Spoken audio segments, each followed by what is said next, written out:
आप देख रहे हैं आपका अपना यूट्यूब चैनल। दोस्तों, आज मैं आपके सामने एक विशेष जानकारी साझा करने वाला हूँ। दोस्तों, अभी हाल ही में जो अशोक गहलोत सरकार है उसने शिक्षक भर्ती और शिक्षा से संबंधित कुछ परिवर्तन किए हैं। उन परिवर्तन को मैं आपको बताना चाहता हूँ। ये एक प्रेस विज्ञप्ति जारी हुई है। तो इस प्रेस विज्ञप्ति में कुछ चीज़ें, कुछ नियम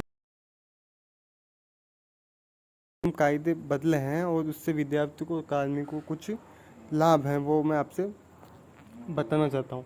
इसमें सबसे महत्वपूर्ण जो एक लाभ है वो है, इसमें जो 6 नंबर का जो पॉइंट है कि प्रबंधनाध्यक्ष पद की जो योग्यता है उसको भी स्नातक के अधीनस्थ किया गया है। यानी कि अब क्या होगा कि उच्च योग्यता वाले जो प्रबंधनाध्यापक हैं वो अपन को उपलब्ध हो सकते हैं।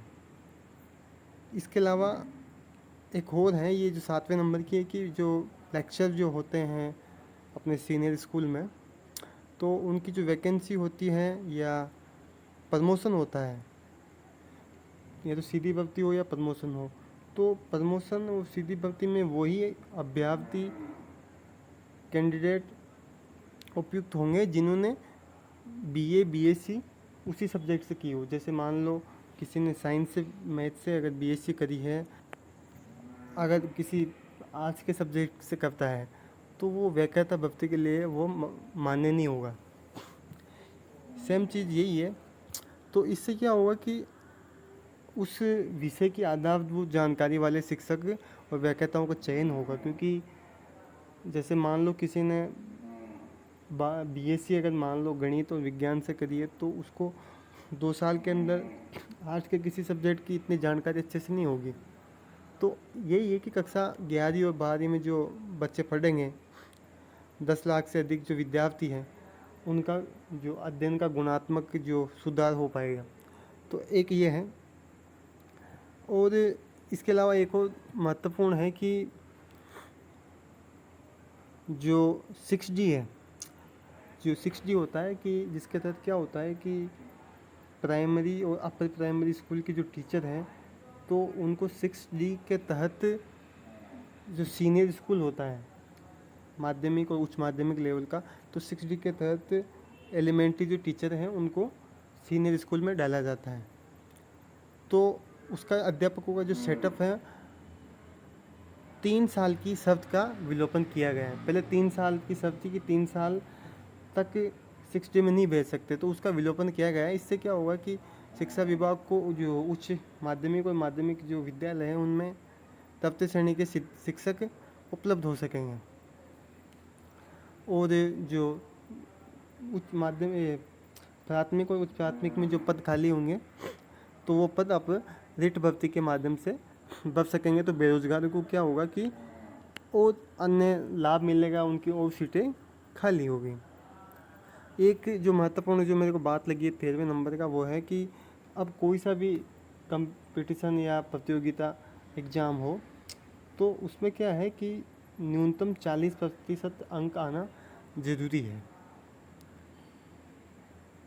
यानी कि पहले क्या होता था, आपने देखा होगा अभी हाल ही में जिनके ऋणात्मक नंबर थे, माइनस में नंबर जाए, तो उनको भी व्याख्या था। और कई सारी जो वैकेंसी थी उनमें उनको सेलेक्ट किया गया। खासकर वो टीएसपी एरिया में थे, लेकिन बाकी नॉन टीएसपी में तो ऐसा कुछ नहीं है। वो विधवा और जो परित्यागता होती है उनका एक विशेष कंडीशंस होती है। बाकी टीएसपी में आज भी कई सारे सब्जेक्ट में माइनस वालों का सिलेक्शन होता है। तो ये सबसे अच्छी बात ये लगी कि ऋणात्मक नंबर जिनके होंगे उनका चयन नहीं होगा। तो इससे क्या होगा कि विषय की आधारभूत जानकारी रखने वाले एक्सपर्ट व्याख्याताओं का चयन हो सकेगा। और धनात्मक अंक लाने वाले जो विद्यार्थी हैं, तो उनके चयन पर रोक लग सकेगा। ये एक बहुत अच्छा और बहुत बेहतरीन मेरे को चेंज लगा। तो ये मोटे मोटे परिवर्तन हैं। इसके अलावा भी कुछ एक और परिवर्तन है। जैसे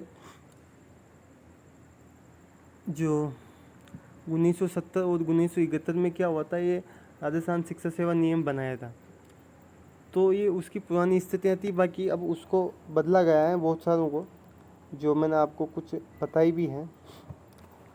तो मोटे मोटे तौर पे यही है। तो ये जो प्रधान अध्यापक को वैकेताओं के पदोन्नति के अधिक अवसर प्रदान करने के लिए और पिछले कई वर्षों के प्रक्रिया शिक्षा सेवा नियमों को कैबिनेट की क्या मंजूरी मिल चुकी है, यानी कि जो अपना जो राजस्थान सरकार का जो कैबिनेट है उसकी मंजूरी मिल चुकी। तो ये एक मोटी मोटी जानकारी थी जो मैंने आपके साझा की। अगर आपको वीडियो अच्छा लगा हो तो प्लीज़ लाइक और शेयर और सब्सक्राइब करना ना भूलें। धन्यवाद दोस्तों।